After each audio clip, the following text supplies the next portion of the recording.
अनंत कोटी ब्रह्मांड नायक राजाधिराज योगीराज परमब्रह्म सच्चिदानंद सद्गुरु श्री साईनाथ महाराज की जय. श्री साई सच्चरित्र मराठी अर्थ अध्याय 52. श्री सद्गुरु महात्म्य. श्री साई सच्चरित्र फलश्रुती आणि ग्रंथकाराची प्रसाद याचना. श्री गणेशाला नमस्कार असो, श्री सरस्वती देवीला नमस्कार असो, श्री गुरु महाराजांना नमस्कार असो, श्री कुलदेवतेला नमस्कार असो, श्री सीता व श्री रामचंद्र यांना नमस्कार असो, श्री सद्गुरू साईनाथांना नमस्कार असो. आता सिंहावलोकन करूया. सिंहावलोकन, सिंह आणि अवलोकन असे हे शब्द आहे. अवलोकन म्हणजे पाहणं, सिंहावलोकन म्हणजे सिंहाच्या वारंवार मागे वळून पाहण्याच्या सवयीप्रमाणे मागच्या आतापर्यंत झालेल्या वृत्तांताकडे पुन्हा नजर टाकूया आणि नंतर या ग्रंथाचा सारांश आणि अवतरणिका देऊन हा ग्रंथ पुरा करूया. देह धारण केलेला असताना आपल्या भक्तांना वेळोवेळी जे अनुभव दिले त्यांची आठवण राहावी म्हणून ते एका मायेत गुंफून हे श्री साई लीला मासिक लिहविले. श्री साई लीला नावाचं हे मासिक हे अत्यंत पवित्र आहे. या साई लीलाच अत्यंत पवित्र आहेत. त्यातील सच्चरित्राच्या कथेच्या मालिकेत बरेच दिवस क्रमाक्रमाने प्रसिद्ध होणारे या लोकातील म्हणजे पृथ्वीवरील आणि परलोकातील म्हणजे अध्यात्म क्षेत्रातील कल्याणाचा उपदेश करणारे आपल्या गुरूंचे म्हणजे श्री साईंचे चरित्र वाचावे. या कथा ज्याच्या संग्रही तर असंख्य आहेत, परंतु ज्याच्या शास्त्राशी ज्याचा परिचय नाही आणि जो विद्वत्तेशिवायचा आहे अशा ह्या माझ्यासारख्या हेमाडपंताला हाताशी धरून आपले हे सच्चरित्र साईबाबांनी लिहवून घेतले माझ्याकडून. काही गुरु आपला वृत्तांत आपल्या तोंडाने शिष्याला ऐकवतात आणि मग त्याचे निर्वाण झाल्यावर त्यापासून असल्या चरित्रग्रंथाला स्फूर्ती मिळते.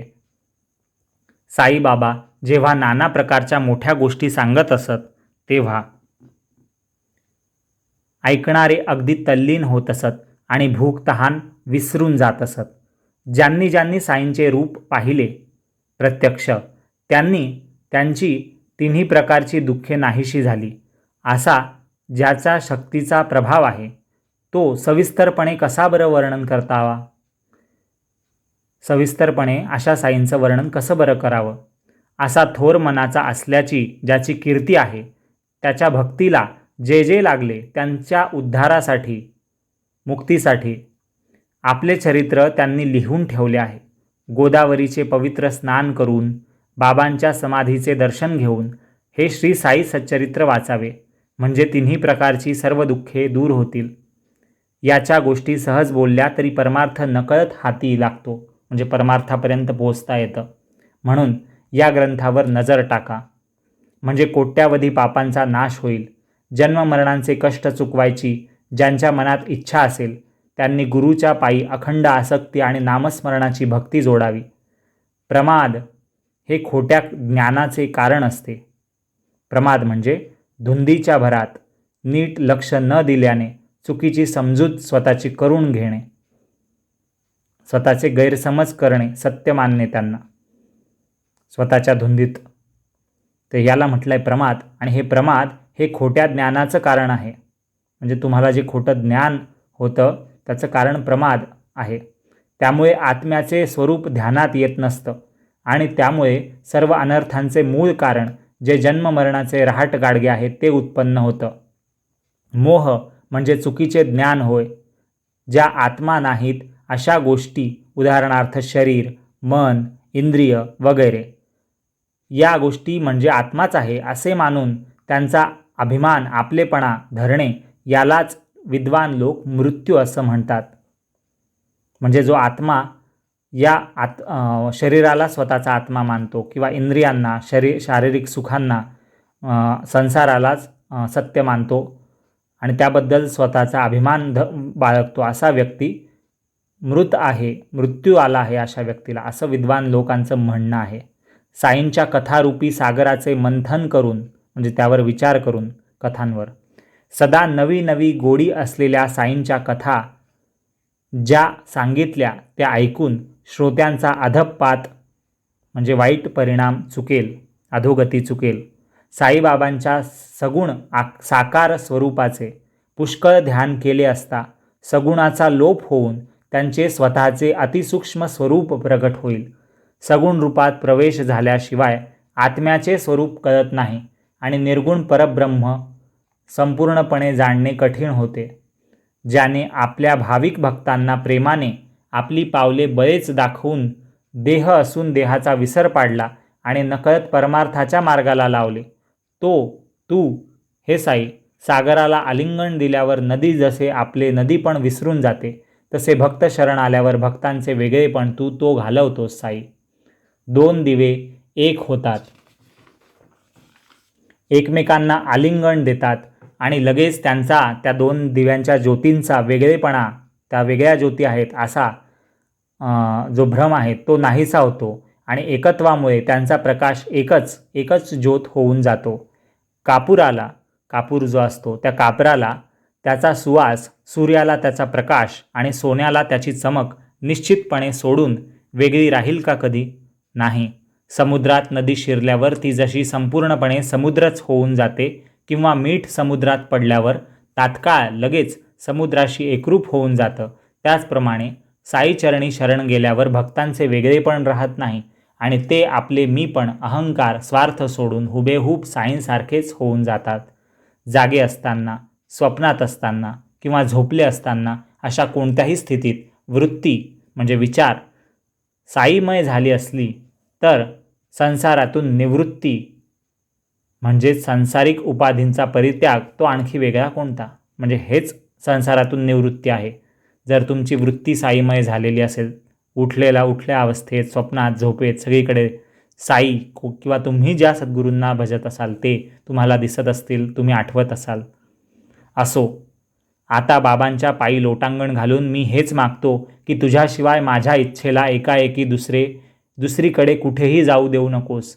ब्रह्मापासून म्हणजे परब्रह्मापासून, परमात्म्या ईश्वरापासून लहानशा झुडपापर्यंत, घड्यात म्हणजे मडक्यात किंवा घरात, आकाशाप्रमाणे आतून बाहेरून जो सर्व प्राण्यांमध्ये भरलेला आहे व ज्याला भेदभाव मुळीच माहीत नसतो, सर्व भक्त ज्याला एकसारखेच असतात, जो मानापमान मानत नसतो, जाणत नसतो, ज्याच्या मनाला आवड नावड असं काही नसतं आणि ज्याच्याकडून कोणालाही तिळमात्रही कमी अधिक लेखणं नसतं, म्हणजे जो कोणाला लहान समजत नाही, मोठा समजत नाही, समान समजतो सगळ्यांना, अशा त्या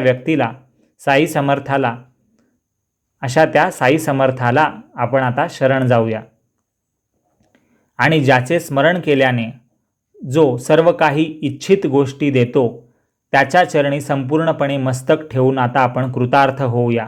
आता सज्जन श्रेष्ठ श्रोत्यांनो, तुम्हा सर्वांना माझा नमस्कार असो. तुमचा आमचा मोठा स्नेह आहे, प्रेम आहे आपल्यामध्ये. तुम्हाला मी खरोखर विनंती करतो ती ऐका.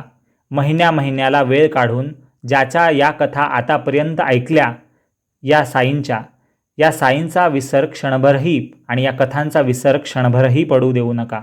जो आपण सर्व साईंच्या या कथा प्रेमपूर्वक मनाने पुन्हा पुन्हा ऐकाल, तसे मला वक्त्याला साईबाबा संतोष देतील.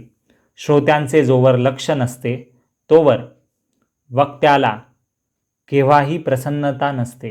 म्हणजे त्याचं बोलणं उगच वाया गेला असं वक्त्याला वाटत असतं, जर ऐकणारे ऐकत नसतील, ऐकून घेतच नसतील तर.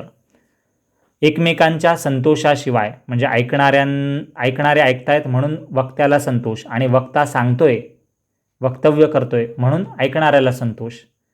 याचाच अर्थ एकमेकांच्या संतोषाशिवाय ऐकण्याची आणि ऐकवण्याची ती खटपट व्यर्थ आहे, ते प्रयत्न निरर्थक आहेत.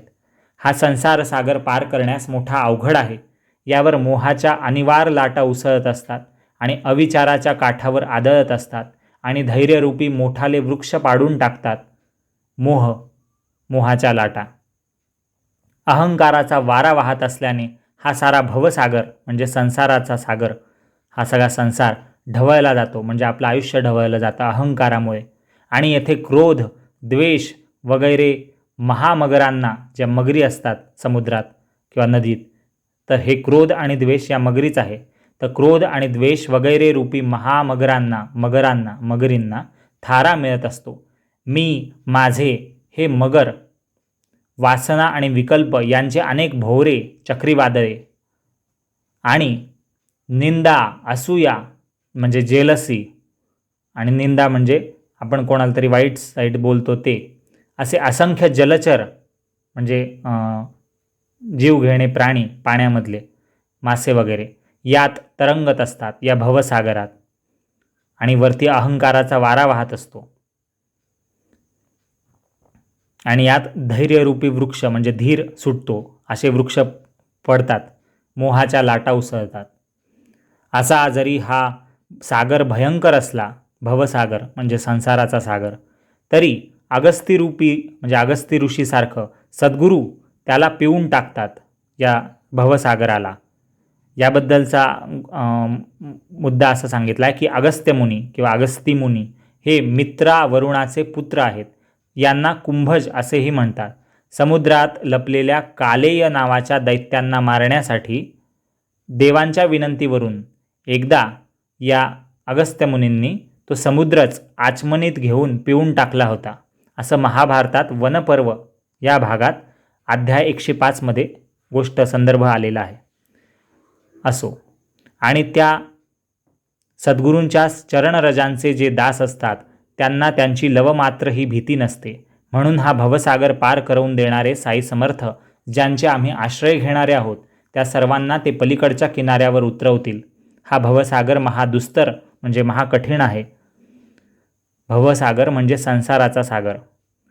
साई चरणांची नाव करा म्हणजे होडी बनवा. साईंचे चरण ही या होडीत बसा म्हणजे साईंचे चरण धरा, म्हणजे पलीकडच्या काठचा ठिकाणा म्हणजे मोक्षप्राप्ती किंवा परमात्म्याच्या ठिकाणी ब्रह्मलीनता, तुम्हाला सुरक्षितपणे तो पलीकडचा काठ तिथला ठिकाणा मुक्काम दिसेल. श्रद्धेचे नवल पहा असे असते. असे व्रत पाळले म्हणजे साईंचा विचार केला, साईंवर श्रद्धा ठेवली म्हणजे संसारातील दुःखांची तीव्रता भासत नाही. दुःख संपतात असं म्हटलेलं नाही, दुःखांची तीव्रता भासत नाही म्हणजे आपल्याला दुःखांनी संकटांनी फरक पडत नाही. यापेक्षा चांगला आणखी दुसरा कोणता लाभ नसतो.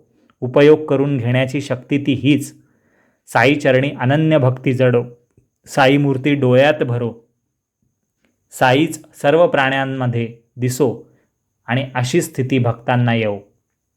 मनसोक्त वागण्याच्या स्वभावामुळे पूर्वजन्मी मी घसरलो, पण आता तरी सद्गती लाभण्यासाठी म्हणजे माझी अध्यात्मात ईश्वराकडे उन्नती होण्यासाठी, सद्गती माझ्या आत्म्याला योग्य गती लाभण्यासाठी विषयभोगांचा त्याग करता येवो मला.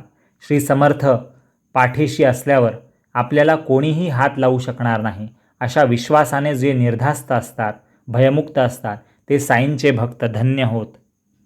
असो, आता मनात येते की बाबांचे चरण धरून सर्व भक्तजनांसाठी साईंना आपण एक प्रार्थना करावी की या ग्रंथाचे सर्वांच्या घरी नेहमी पुन्हा पुन्हा वाचन असावे.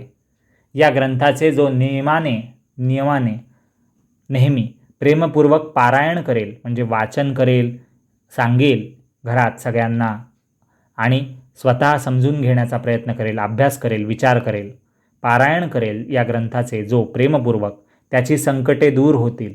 काया वाचा मने शुद्ध होऊन, काया म्हणजे शरीर शुद्ध होऊन, वाचा म्हणजे विचार आणि जीभ शुद्ध होऊन, मन म्हणजे मनसुद्धा शुद्ध होऊन, अंतःकरण शुद्ध होऊन भक्तीने आणि श्रद्धेने जो भक्त हे साई सच्चरित्र ग्रंथ 7 दिवसात म्हणजे पारायण, सप्ताह पारायण 7 दिवसात वाचेल, त्याच्या प्रतिकूल म्हणजे विरुद्ध असणाऱ्या आणि वाईट गोष्टींचा म्हणजे आपत्तींचा, संकटांचा नाश होईल. अर्थात हा ग्रंथ ज्यांना 7 दिवसात वाचणं शक्य नसेल त्यांनी तो रोज 1 अध्याय या क्रमाने किंवा वेळ मिळेल तसा शक्यतो शांत आणि स्वस्थ एकांत जागी बसून थोडा थोडा तरी नक्की वाचावा. हा ग्रंथ साई सच्चरित्र अध्यात्मरूपी दोऱ्यांनी विणलेला आहे. श्रीकृष्णाच्या आणि ब्रह्माच्या म्हणजे परब्रह्माच्या गोष्टींनी भरलेला आहे. ब्रह्म आणि आत्मा यांच्या ऐक्याच्या, एकतेच्या गोडीने प्रफुल्लित झालेला हा ग्रंथ आहे. आणि मग जीव म्हणजे आत्मा आणि शिव म्हणजे परमात्मा हे एकच आहेत या मताने कधीही नाही इतका ओसंडून हा ग्रंथ वाहत आहे. म्हणजे इतकं यात ज्ञान भरलेलं आहे. या एकनाथ महाराजांच्या काव्यरूपी नंदनवनात 32 भागांच्या वृंदावनात गोड मनोहर दुधाच्या पक्वान्नात ज्ञानी आणि अज्ञानी लोक आसक्त होऊन रमतात. म्हणजे एकनाथांनी भागवतात जे लिहिलेलं आहे त्यामध्ये जसे रमतात. तसंच हे सच्चरित्र ऐकले असता अथवा नेमाने पारायण केले असता, वाचन केले असता साई समर्थ संकटांचे तात्काळ निवारण करतील. म्हणजे सोल्युशन्स मिळतील प्रॉब्लेम्सवर. धनाची इच्छा करणाऱ्याला धनाची प्राप्ती होईल आणि शुद्ध व्यवहारात पूर्णपणे यश येईल. ज्याची जशी श्रद्धा असेल तसे त्याला फळ म्हणजे परिणाम मिळेल. श्रद्धेशिवाय अनुभव येत नसतो. पूज्य बुद्धीने म्हणजे चांगल्या विचाराने ग्रंथाचे वाचन केले म्हणजे साई समर्थ सुप्रसन्न होतात आणि अज्ञानरूपी दारिद्र्याचा, गरिबीचा, अज्ञानाच्या गरिबीचा म्हणजे अज्ञान ही जी गरिबी आहे हिचा नाश करून ज्ञानरूपी धनसंपन्नता साई देतात. या ग्रंथाची रचना करण्याची योजना साईंचीच होती. तशीच त्यांची गुप्त इच्छाही होती. त्यांच्या चरणी जे आसक्त होईल त्या भक्ताचे आयुष्य धन्य होय. चित्त म्हणजे मन, विचार ही चांगले एकाग्र करून, कॉन्सन्ट्रेट करून या चरित्राचा, सत्यचरित्राचा नियमितपणे आणि मोठ्याने निष्ठेने दररोज एक तरी अध्याय वाचावा म्हणजे अमर्याद सुखाचा लाभ होईल. ज्याच्या मनात आपल्या अंतःकरणाचा विचार असेल त्याने खरोखर मनापासून हा ग्रंथ वाचावा म्हणजे आनंदाने भारावून जाऊन साईंनी केलेले उपकार जन्मोजन्मी आठवतील. गुरुपौर्णिमा, गोकुळाष्टमी, पुण्यतिथी साईंची आणि रामनवमी या साईंच्या उत्सव दिनांमध्ये म्हणजे वर्षातून हे जे 4 उत्सव येतात शिर्डीत आणि गुरूंचे, साईंचे, गुरुपौर्णिमेचा दिवस, कृष्णाच्या जन्माष्टमीचा, गोकुळाष्टमीचा दिवस, पुण्यतिथीचा, साईंच्या पुण्यतिथीचा दिवस ज्या दिवशी साईंनी अवतार संपवला आणि रामनवमीचा, रामजन्माच्या उत्सवाचा दिवस. गुरुपौर्णिमा, गोकुळाष्टमी, साई पुण्यतिथी आणि रामनवमी या साईंच्या उत्सव दिनी नियमितपणे हा ग्रंथ आपल्या घरी वाचावा. म्हणजे जर तुम्हाला रोज वाचणं शक्य नसेल, वेळ नसेल किंवा त्रास असतील काही किंवा तुम्हाला रोज एक अध्याय वाचता येत नसेल किंवा 7 दिवसात पारायण करता येत नसेल तर अशा वेळी वर्षातून हे 4 दिवस गुरुपौर्णिमा, गोकुळाष्टमी, पुण्यतिथी साईंची आणि रामनवमी या 4 दिवशी हा ग्रंथ यातलं जे कोणताही एक अध्याय नियमितपणे वाचावा. जशी जशी मनात इच्छा असते तशी तशी पुढील जन्माची आपल्याला प्राप्ती होत असते. अंते मतिही तैसी गती. जशी मती असेल मरणकाळी तशीच गती होते आत्म्याची. म्हणजे त्याला पुनर्जन्म तसा मिळतो किंवा जन्मबंधनातून तो मुक्तही होतो. हे कशावर ठरतं? मरायच्या क्षणांमध्ये, त्यावेळी मृत्यूसमयी जे विचार असतात चालू, भाव मनात तयार होतात त्यानुसार ते ठरतं. आणि ते भाव मृत्यूच्या वेळी पाहिजे तेच कसे येतील त्यासाठी आयुष्यभर ते भाव धरून चाललं पाहिजे, तसे विचार ठेवले पाहिजे. मग मरणसमयी ही आपोआप ती भक्ती येईल, ते जप येईल, ते नामस्मरण येईल, तो समोर साई दिसेल, तुमचा सद्गुरू दिसेल, तुमचा ईश्वर दिसेल तुम्हाला, जो रोजच तुम्हाला दिसतोय तुमच्या भक्तीमुळे. तो मृत्यू कधीही आला तरी त्या क्षणीसुद्धा, तो क्षण कोणता का असेना, रँडम, तर त्या क्षणीसुद्धा दिसेल आणि तुम्हाला त्यानुसारच आत्म्याला पुढची गती मिळेल. मृत्यूनंतर तशी प्रगती होईल. या म्हणण्याला शास्त्राचा आधार आहे. अंते मती तैसी गती. श्री साई हे भक्तांचे आश्रयस्थान आहे. त्यांच्याशिवाय विघ्ने ठिकाणी पडत नसतात, म्हणजे विघ्न येत नसतात.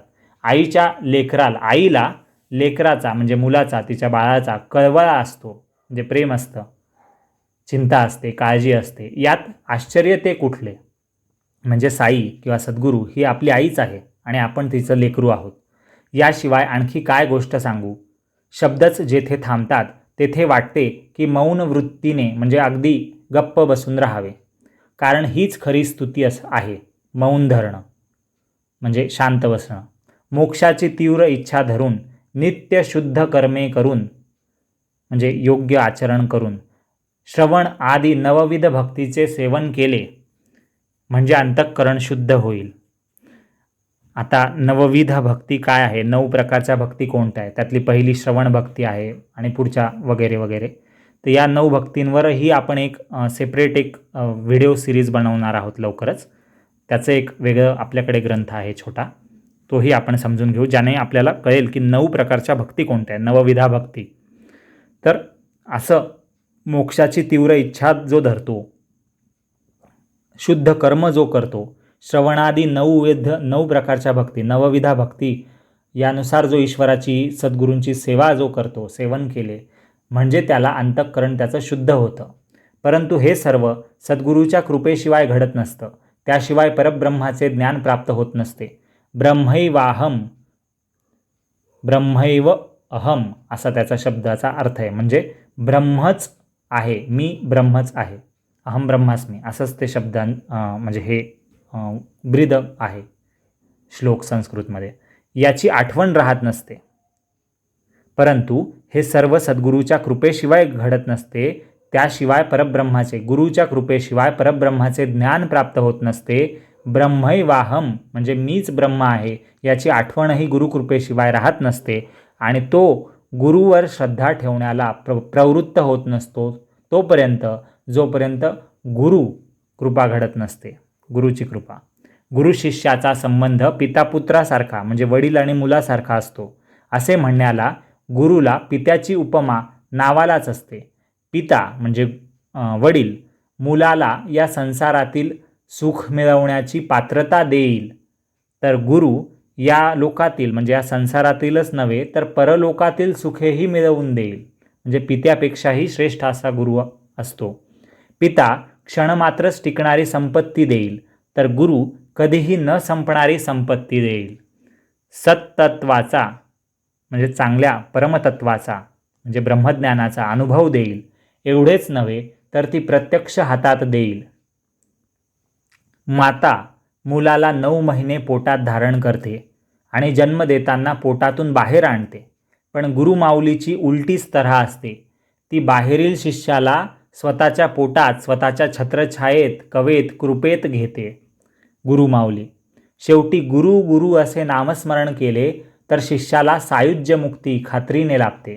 सायुज्य मुक्ती म्हणजे परमात्म्याच्या, ईश्वराच्या, देवाच्या परमात्म्य अंशात विलीन होणं आत्म्याने, त्यामध्ये सामावून जाणं, ही मुक्ती लाभते नक्कीच.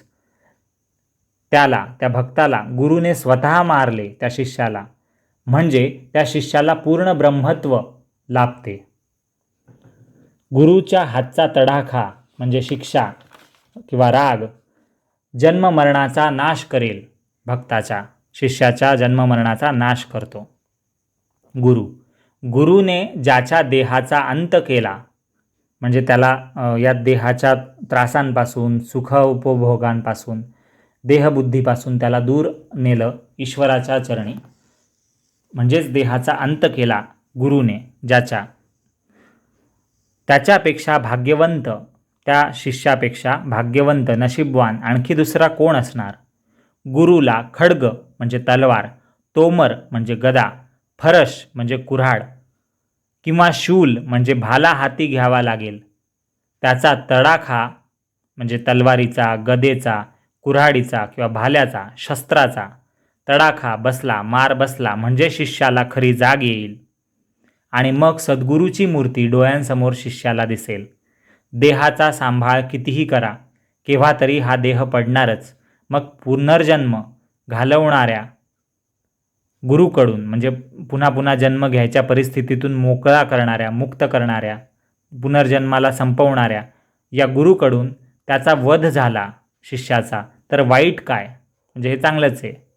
हे सद्गुरो, मला मरे मरे तो मार द्या, माझा अहंकार मुळासकट कापून टाका आणि मला असा भयंकर मार द्या की ज्यामुळे मला पुनर्जन्म घेता येणार नाही. माझी चांगली आणि वाईट दोन्ही कर्मे जाळून टाका, चांगले आणि वाईट गुण आवरून टाका, संपवून टाका आणि मोहामुळे उद्भवलेला माझा भ्रम, माझं कन्फ्युजन दूर घालवून द्या, ज्यामुळे मला सुख होईल. माझ्या शंका कुशंका घालवून हे साईनाथा मला आढळ आणि ठाम हेतू असलेला कर. मला पुण्यही नको साईनाथा आणि मला पापही नको. हा जन्म घेण्याचा निरर्थक उद्योग नको.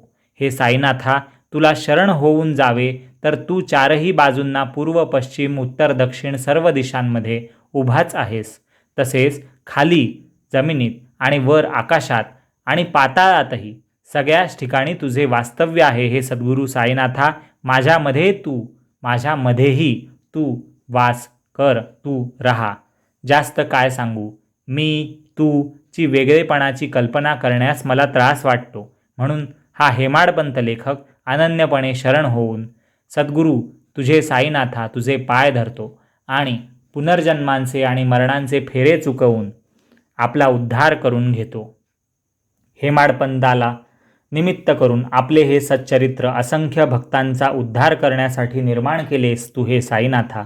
ही कृती, तुझी कृती लीला काय थोडी आहे, अपूर्व आहे. श्री साई समर्थांचे हे चरित्र माझ्या हातून रचले जावे हे एक आश्चर्यच आहे.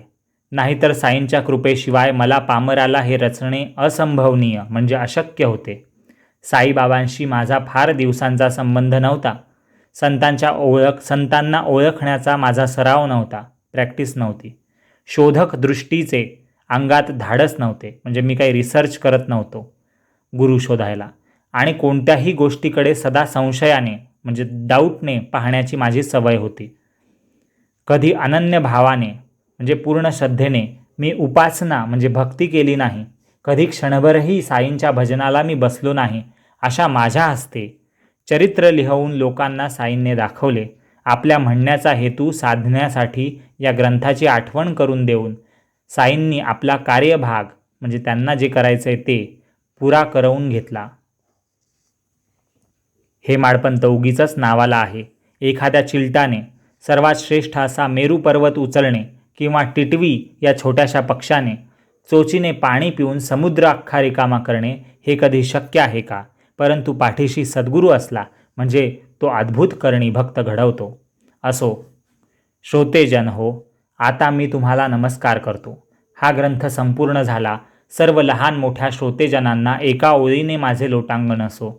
तुमच्या हातात संगतीत, तुमच्या चांगल्या संगतीत म्हणजे सोबतीत सहवासात साई चरित्राच्या या कथासत्राला मी संपवले आहे. खरे म्हणजे मी संपवणारा येथे कोण बरे? म्हणजे मी कोणीच नाही. मी संपवतो असं म्हणणं हा तर फुकटचा माझा अहंकार आहे. जेथे साईच सूत्रधार आहेत तेथे मी संपवले असे म्हणणारा मी कोण? तरी मूळ क्लेशाला, दुःखाला कारण जो माझा अभिमान आहे, अहंकार आहे, त्याचा त्याग करून आपल्या गुरुचे गुण पुन्हा पुन्हा गावेत. अंतःकरणाची ओढ जाणणाऱ्या या बोधदायक शब्दांच्या धर्मकार्याला मी आता संपवतो. येथे हा ग्रंथ पूर्ण झाला, अध्याय सांगता पूर्ण झाली आणि आपल्या आणि माझ्या मनाची इच्छाही पूर्ण झाली. साईंचा कार्यभाग म्हणजे उद्देश, ध्येय पूर्ण झाला आणि मीही कृतार्थ म्हणजे सत्कृत्य धन्य धन्य झालो.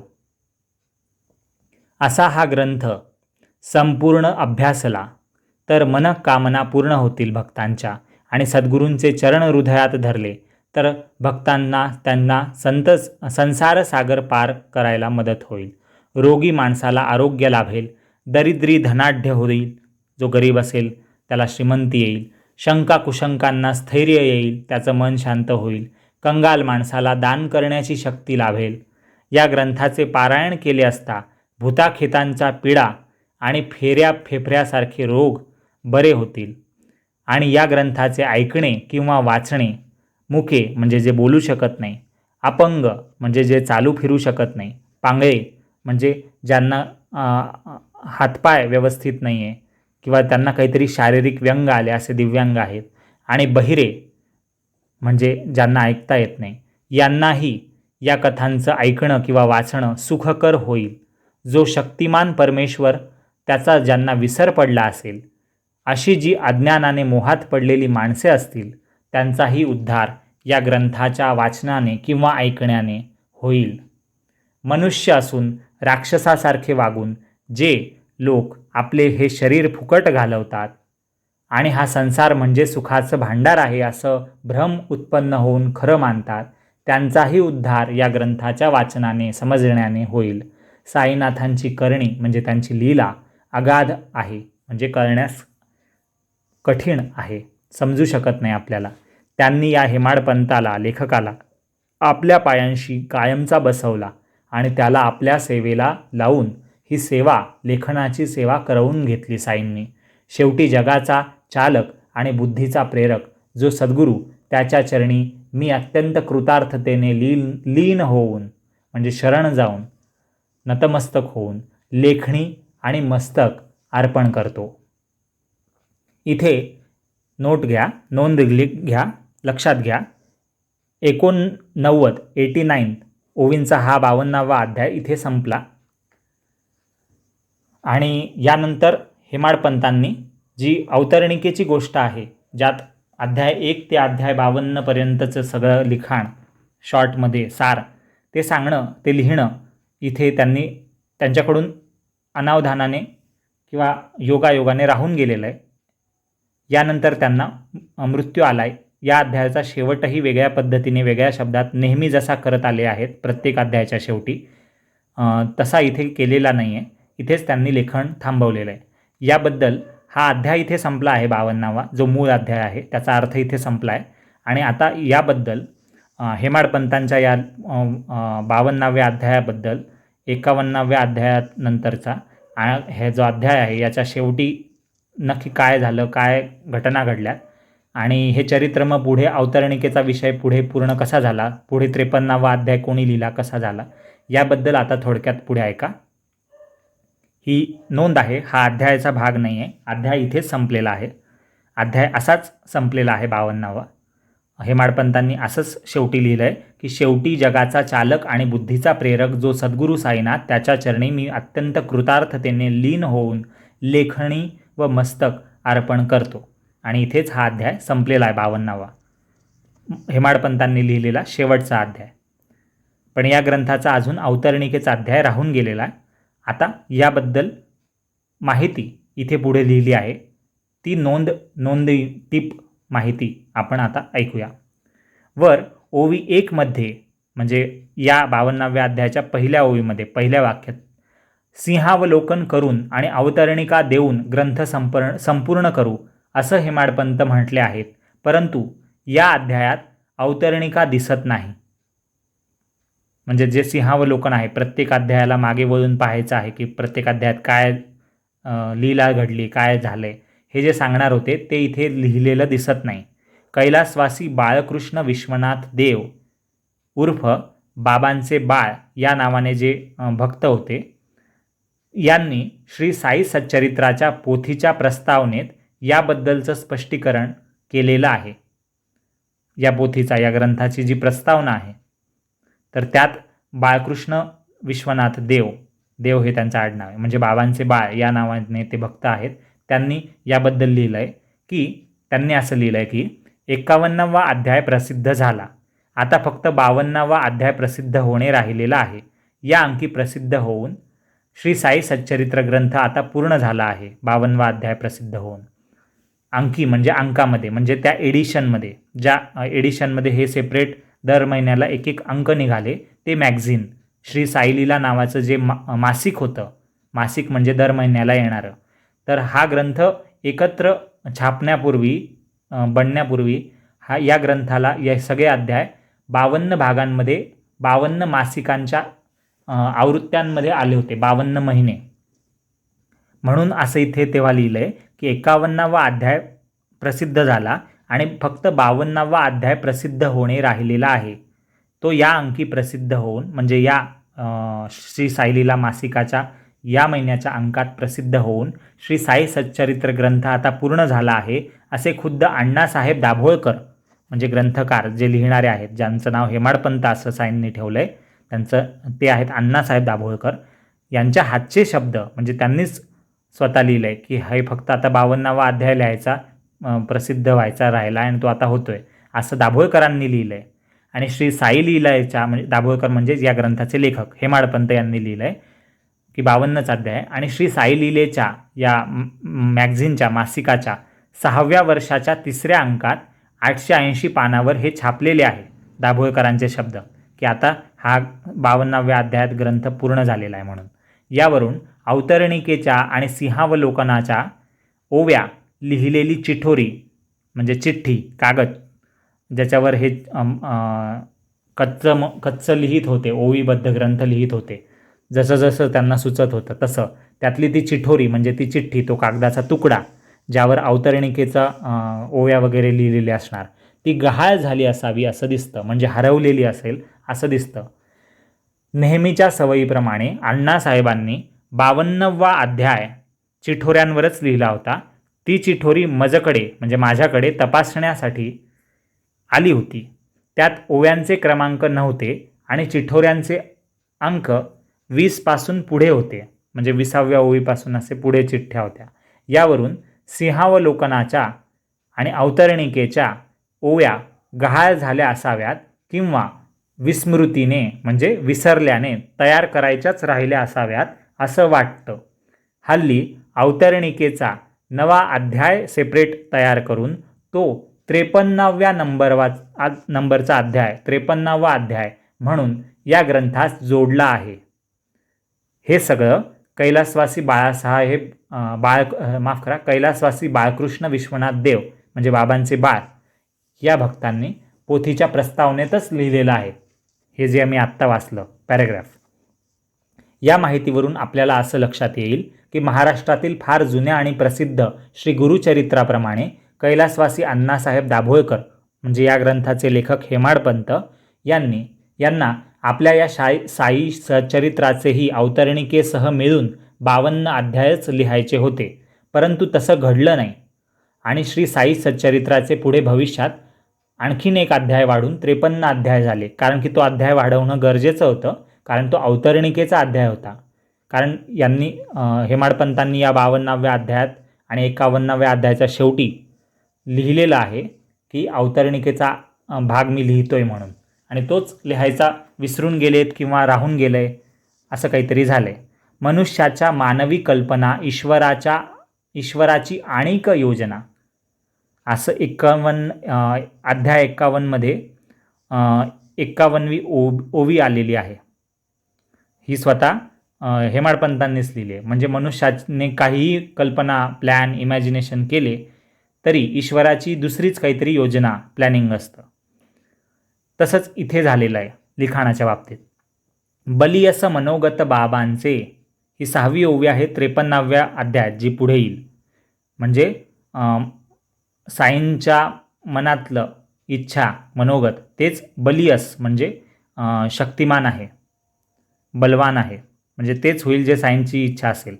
ही या उक्ती हे श्लोक या ओव्या हे बोलणं अगदी खऱ्या वाटतात. असो, हे श्री साई सच्चरित्र श्री गुरुचरित्राप्रमाणेच सबंधच सद्गुरू महिमा, सद्गुरू गुण अनुवाद आणि सद्गुरू भक्ती यांनी भरलेला आहे. या साई सच्चरित्रातील अध्याय क्रमांक 18 19, 23, 27, 32, 32, अध्याय 39 अध्याय 45 अध्याय 50 आणि अध्याय 51 हे फार महत्त्वाचे आहेत. पुन्हा एका, या पूर्ण साई सच्चरित्रातले सगळे अध्याय महत्त्वाचे, पण त्यातील विशेष फळ असे देणारे, विशेष विषयांवर माहिती सांगणारे असे अध्याय आहेत, महत्त्वाचे अध्याय आहेत. अध्याय क्रमांक 18, 19, 23, 27, 32, 39, 45, 50 आणि 51. हे 3 आणि 3.6 आणि 3.9 अध्याय अधिक महत्त्वाचे. त्याबद्दलच्या सर्व ओव्या निवडून काढल्या तर सुमारे 250 ओव्यांची श्री गुरुचरित्रातील 49व्या अध्यायाप्रमाणे मराठी भाषेची श्री गुरु गीता तयार होते. समजा हे जे अध्याय क्रमांक आहेत 18, 19, 23, 27, 32, 39, 45, 50 आणि 51 या 10 अध्यायांच्या सर्व ओव्या निवडून आपण काढल्या तर या एकूण ओव्या अशा होतात सुमारे 250. आणि या 250 ओव्यांची जो श्री गुरुचरित्र ग्रंथ आहे त्यातील 49व्या अध्यायाप्रमाणे मराठी भाषेची सुद्धा श्री गुरुगीता तयार होते. त्यातल्या निवडून ओव्या काढल्यात तर खुद्द चरित्र लेखक अण्णासाहेब दाभोळकर म्हणजे या साई सच्चरित्राचे लेखक हेमाडपंत यांचाच विचार केला तर अध्याय 2 मध्ये त्यांनी असं ठासून म्हणलंय की हीच काय गुरुची उपयुक्तता पुत्र एकुलता राखवेना, हाच ना लाभ गुरुचे संगती, गुरु काय करीती कर्मासी, कशासी गुरुचे मागे दौडा, सुखाचा जीव दुःखात पाडा. असं त्यांचे स्वतःचे विचार त्यांनी सद्गुरूंची कृपा होण्याआधी, साईंची कृपा होण्याआधी, हा ग्रंथ लिहिण्याच्या आधी त्यांच्या एका वादविवादाच्या प्रसंगी दुसऱ्या भक्ताला ऐकवून दाखवली होती मनाची उद्विग्नता, की गुरुचं काय महत्त्व आहे. गुरु तर माझ्या मित्राच्या मुलालाही वाचवू नाही शकला त्याचा गुरु, आणि गुरुचा लाभ सोबत असून काही कर्मबंधन सुटतं का, जे होणार आहे ते होणारच, मग गुरुच्या मागे कशाला दौडायचं आणि आपल्या सुखाच्या जीवाला दुःखात कशाला पाडायचं गुरुच्या नादी लागून. असा विचार स्वतः हेमाडपंत अण्णासाहेब दाभोळकर करत होते हा ग्रंथ लिहिण्याआधी, साईंची कृपा त्यांच्यावर होण्याआधी, आणि हेच त्यांनी स्वतः लिहिलं आहे दुसऱ्या अध्यायामध्ये या ग्रंथाच्या. उद्धरेद आत्मान आत्मानम गरजे स्वये स्मृतिवचन, असं ठासून म्हणणारे अण्णासाहेब श्री साईबाबांच्या सहवासात आल्यावर मात्र अध्याय 16 मध्ये म्हणू लागतात. म्हणजे त्यांचे विचार दुसऱ्या अध्यायात असे होते आणि पुढे 16व्या अध्यायात पूर्णपणे बदललेले आहेत. तेच हे लेखक अण्णासाहेब म्हणतायत, दाभोळकर म्हणजे हेमाडपंत म्हणतायत गुरूंबद्दल, की गुरुपरीस आणिक गुरुपरीस आणिक वदान्य, त्रिभुवनी पाहता नाही अन्य, शरण्याचा परमशरण्य, शरण अनन्य होऊ त्या. म्हणजे गुरुसारखा नमस्कार करण्यासारखा, वंदन करण्यासारखा आणखी कोणी आहे का? कोणीही नाही. त्रिभुवनात तिन्ही लोकांमध्ये कोणीही नाही. शरण जाणाऱ्यांनाही परमशरण्य असा, म्हणजे कृपाछत्र ज्याचा आहे, आशीर्वाद असा जो देऊ शकेल असा, शरण जाणाऱ्यांनाही परमशरणी असणारा असा कोण आहे, तो एक साईच आहे, असं लिहिलं आहे त्यांनी 17व्या ओवीत 16व्या अध्यायात. आणि पुढे हेच अण्णासाहेब गुरूंची आणखी कृपा झाल्यावर पुढे 32व्या अध्यायात सांगताय की बांधून या मनाची मोट, करुणी बुद्धीचा कडेलोट, होऊन या निस्संग निपट, लक्षावे नीट गुरुचरणा. म्हणजे ते सांगतायत 34व्या ओवीत 32व्या अध्यायात लेखक स्वतःच्या अनुभवावरून आपल्याला सांगताय की मनाची मोट बांध, म्हणजे मनाचा पक्का निश्चय कर, आणि बुद्धीचा कडेलोट कर, म्हणजे बुद्धीला सोडून दे, तर्कवितर्क करू नको, आणि होऊन या निस्संग निपट, म्हणजे निस्संग हो, संसाराच्या सुखदुःखात चिंतांमध्ये अडकू नकोस, निस्संग हो, त्यापासून मुक्त हो, त्याग कर सगळ्यांचा गोष्टींचा, आणि लक्षावे नीट गुरुचरणा, म्हणजे गुरुचरणांकडे लक्ष दे, तिकडेच गुरुसेवेतच लक्ष दे, असं त्यांनी सांगितलं आहे. आणि 42व्या अध्यायात त्यांना स्वतःला पटलेलं आहे ते त्यांनी लिहिलं आहे 5व्या आणि 6व्या ओवीत लेखकांनी, हेमाडपंतांनी, की हेमाडपंत म्हणजेच अण्णासाहेब दाभोळकर म्हणतायत 42व्या अध्यायात की सारांश गुरुकृपा उजियेडे, फिटे भवभयाचे साकडे, निश्रेयस मार्गद्वार उघडे, असुख रोकडे सुख होय. म्हणजे गुरुकृपेने उजेडात येतं सत्य, आणि भवभयाचे म्हणजे सांसारिक दुःखांचे, चिंतांचे, पापपुण्याचे, कर्माचे सगळे कोडे, साकडे, प्रश्न फिटून जातात, त्याचे उत्तरं मिळतात. कधी? निश्रेयस मार्गद्वार उघडे, जेव्हा तुमच्या श्रेयसाचं, भाग्याचं, तुमच्यासाठी योग्य असलेलं दरवाजा उघडतो, मार्ग दिसतो, आणि तो कोणता आहे? गुरुकृपेचा. गुरुकृपा उजियेडे, जेव्हा गुरुकृपा प्रगट होते तेव्हा असं होतं. आणि असुख रोकडे सुख होय, म्हणजे तुम्हाला निश्चितच रोकडं म्हणजे कॅश, जसे पैसे मिळू शकतात हातात, तसं सुख हातात मिळतं, परमसुख. आणि अजून ते म्हणतायत स्वतःच्या अनुभवाने याच 42व्या अध्यायातल्या पुढच्या 6व्या ओवीत की नित्य स्मरता सद्गुरुचरण, विरे विघ्नांचे विघ्नपण, मरणासीही येईल मरण, पडे विस्मरण भवदुःखा.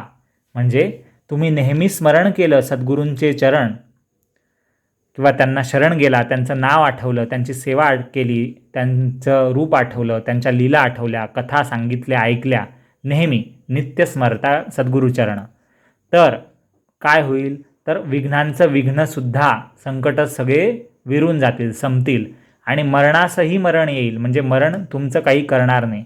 तुम्हाला जरी मरण आलं तरी ते मरण तुम्हाला काही मृत्यूदेवता करणार नाही, मृत्यूदूत काही करणार नाही, यमदूत काही त्रास देणार नाहीत आणि विस्मरण पडेल तुम्हाला संसाराच्या भवाच्या दुःखाचं, सांसारिक दुःखांचं विस्मरण, हरवून जाल तुम्ही गुरुच्या सेवेमध्ये. आणि शेवटी 52व्या म्हणजे याच आत्ता संपलेल्या अध्यायात ज्याचा आपण अर्थ पाहिला आहे त्यातल्याच काही ओव्या 62 आणि 63 क्रमांकाची ओवी इथे दिली आहे. त्यात हेमाडपंत म्हणजे अण्णासाहेब दाभोळकर स्वतः म्हणतात की अंती गुरु स्मरण करिता शिष्य निशंक लाधेल सायुज्यता, मग तो स्वये गुरुने हाणिता पूर्ण ब्रह्मता लाधेल. म्हणजे गुरु असं गुरूंच्या नावाचं स्मरण केलं, जप केला तर मृत्यूसमयी असं जर झालं तर शिष्य जो आहे त्या गुरुचा, भक्त जो आहे तो निश्चितच सायुज्य मुक्तीला प्राप्त होईल.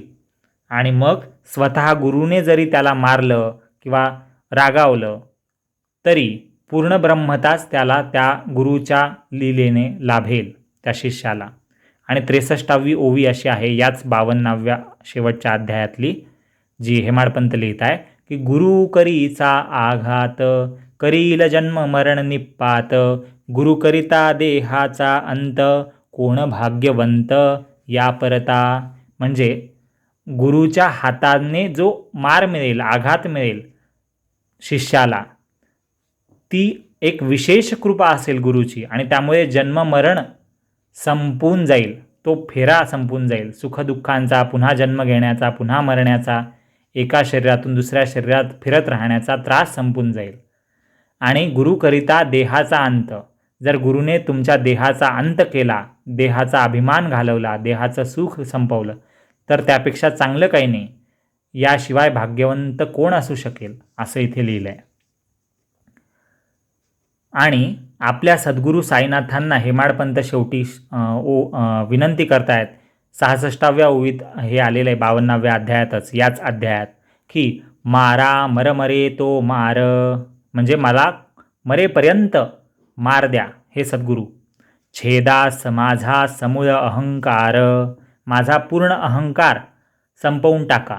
जेणेन पुनर्जन्म येणार, ज्यामुळे मला अहंकार नष्ट झाल्यामुळे, माझा अधिकार सगळा संपवल्यामुळे आणि तुमच्याकडे माझं लक्ष लागल्यामुळे तुमचा मार खाऊन मला पुनर्जन्मच येणार नाही. ऐसा मज दुर्धर द्या मार, मला पुनर्जन्म येणार नाही असा मला कठीण असा मार द्या, अशी मला शिक्षा करा, म्हणजे मला योग्य मार्गाकडे घेऊन जा, शिकवा. असो, साईबाबांनी खरोखरच अण्णासाहेब दाभोळकर म्हणजे लेखक असलेल्या या ग्रंथाचे लेखक जे आहेत हेमाडपंत यांची विनंती ऐकली असावी. हा शेवटचा अध्याय लिहित असतानाच वरील अंतिम ओव्या रचल्यानंतर लगेचच अध्याय अपूर्ण राहून अण्णासाहेबांना म्हणजे लेखक हेमाडपंत ज्यांनी हा सगळा ग्रंथ लिहिला, सांगितला, साईंनी ज्यांच्याकडून लिहून घेतला, त्या हेमाडपंतांना, अण्णासाहेबांना निधन प्राप्त झालं.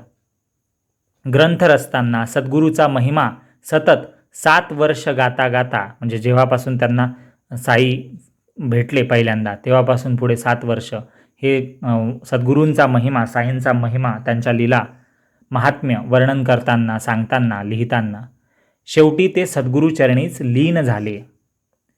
अगाध साईनाथांची करणी हेमाड नितांत स्थापिला चरणी, असं त्यांनी स्वतःच लिहिलंय.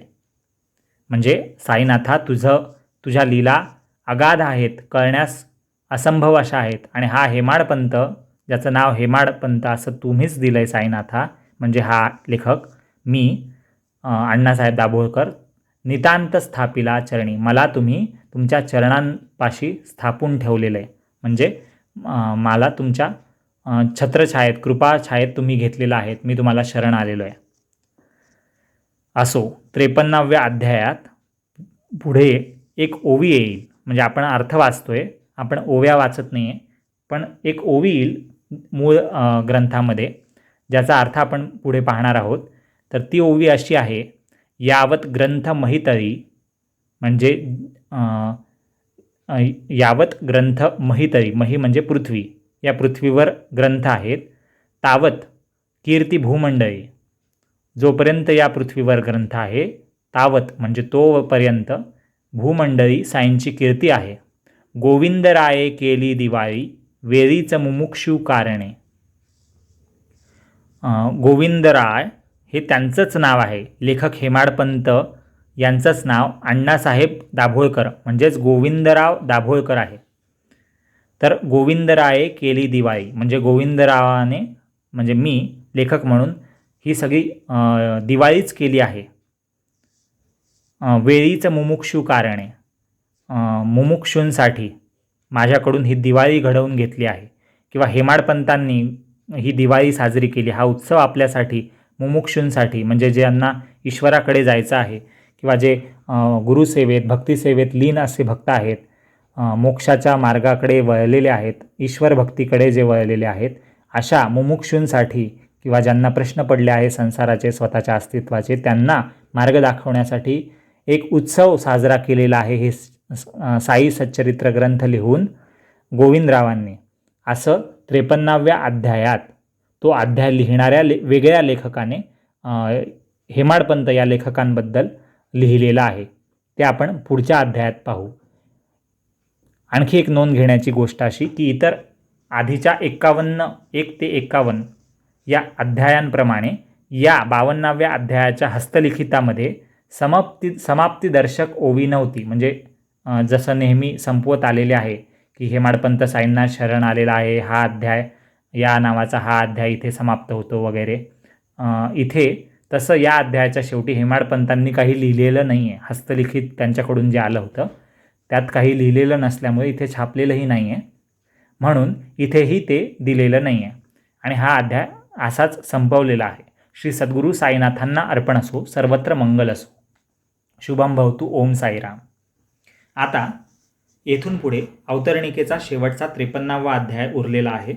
यात जो हेमाडपंतांनी लिहायचं म्हणलं होतं पण तो लिहिला नव्हता त्यांनी, त्याआधीच त्यांचं देहावसान झालं होतं, त्यांचं आयुष्य पूर्ण झालं होतं आणि त्यामुळे अवतरणिकेचा अध्याय कोणत्या भक्तांनी कधी कसा लिहिला त्याबद्दल आणि त्या अध्यायात सगळ्या आतापर्यंतच्या 52 अध्यायांमधल्या कथा, लीला आणि सद्गुरूंनी केलेला उपदेश, त्यांची शिकवण याबद्दल थोडक्यात आपण पाहणार आहोत. ज्याला सिंहावलोकन म्हणतात, जे हेमाडपंतांनी सांगितलं होतं 51व्या अध्यायाच्या शेवटी आणि 52व्या अध्यायाच्या सुरुवातीला की सिंहावलोकन करून अवतरणिका देऊन ग्रंथ संपेल.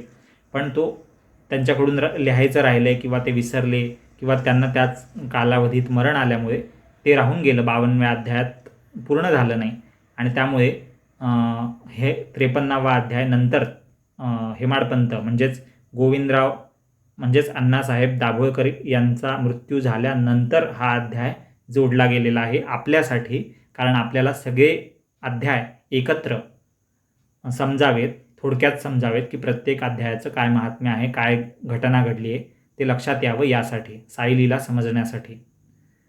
आणि म्हणून हा वेगळा अध्याय बनलेला आहे.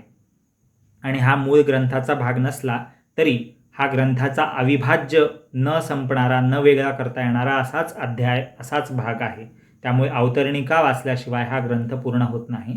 तेव्हा पुढचा व्हिडिओ नक्की पहा.